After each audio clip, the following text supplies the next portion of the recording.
Europe. Europe 1. Loïc, avec vous, une France en espadrille, voire en sandales et en toge romaine, si j'ai bien compris. Direction une cité romaine non loin de celle de Arles. Cher à Chico, notre invité, vous nous emmenez où, Loïc? Eh bien, direction Nîmes. On n'est pas très loin de Arles. Pour un lieu incroyable de par sa richesse patrimoniale, tant les trésors qu'il renferme restent uniques au monde, mais aussi un lieu incroyable de par sa beauté, parce que ce musée, c'est le musée de la Romanité à Nîmes, qui vient d'ouvrir ses portes il y a à peine un mois. Un chef-d'œuvre architectural, ceci dit, parce que imaginez un bâtiment recouvert d'une grande toge romaine, forcément, avec ce vent, avec ce Mistral qui la ferait voler. Mais il y a une vraie toge. Mais c'était une image, c'était une image. Moi, j'y étais déjà.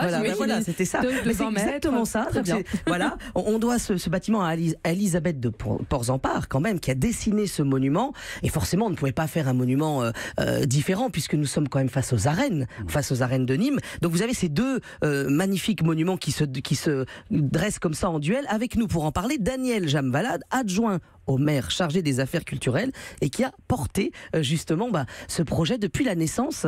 Bonjour. Bonjour et salut à Chico qui est un ami de Nîmes. Oui, bonjour mon ami. Bonjour. Alors justement, expliquez-nous, ce musée de la Romanité, c'est un peu votre bébé quand même, hein, si j'ai bien compris. C'est aussi surtout celui de Jean-Paul Fournier, le maire de Nîmes, qui est un grand bâtisseur. Donc ce musée, effectivement, a été érigé sur un espace libre qui était face aux arènes. Et on ne pouvait évidemment pas laisser une friche face à celui emblématique où sont les arènes de Nîmes. Donc il a été décidé, après notamment la découverte de l'immense mosaïque de Panthée, qui est l'une des plus belles des Gaules, de construire ce lieu, car nous avions bien évidemment un musée archéologique. Mais passer d'un musée archéologique de base à un musée de la Romanité, installé dans un geste architectural très fort, c'était une volonté évidente et c'était surtout une idée évidente. Face à l'architecture des arènes, il fallait un lieu emblématique et c'est ce qui est fait. On est toujours le contemporain de quelqu'un. Alors justement, on parle de musée de la Romanité. Moi, j'ai connu par exemple celui de Lyon, de Lugdunum, qui est plutôt pas mal aussi. Mais qu'est-ce qu'il a de différent, le vôtre, en fait, à Nîmes ?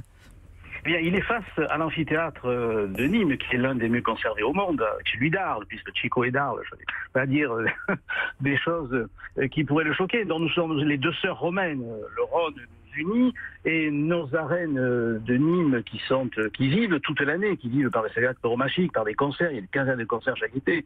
Et ce lieu devait absolument accueillir face à lui un espace qui serait une fraternité de civilisation. Et évidemment, les arènes romaines ne pouvaient accueillir en face qu'un musée dans lequel nos trésors de la Romanité seraient installés.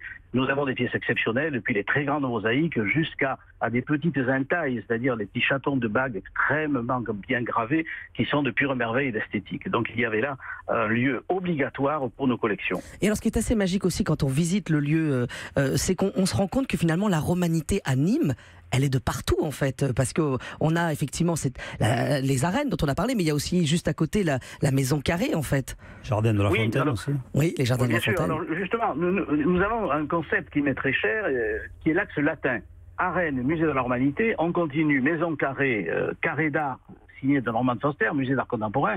On continue les jardins de la Fontaine avec la source des origines, le temple de Diane, le jardin du 18e, on monte la colline, on est sur la Tourmagne, une tour gauloise réaménagée par les Romains, et on redescend et on visite là le second des châteaux de romains encore visibles, l'un à Pompéi, l'autre à Nîmes.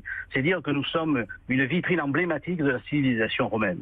Voilà, alors juste vous dire quand même qu'il y a quand même 25 000 pièces derrière, ce musée. Alors 5 000 sont exposées, 5 500. Voilà, en tout cas, merci Daniel Jamvalade, adjoint au maire chargé des affaires culturelles de la ville de Nîmes. Alors le musée de la Romanité au cœur de la cité de Nîmes, on l'a compris, face aux arènes, pas très loin de la maison carrée, ouvert tous les jours de 10h à 19h. Magnifique, on ira y faire un tour et toutes les infos évidemment sont à retrouver sur le site d'Europe 1 et Loïc vous postez tout ça sur Twitter avec le hashtag CDLE. Europe. Europe 1.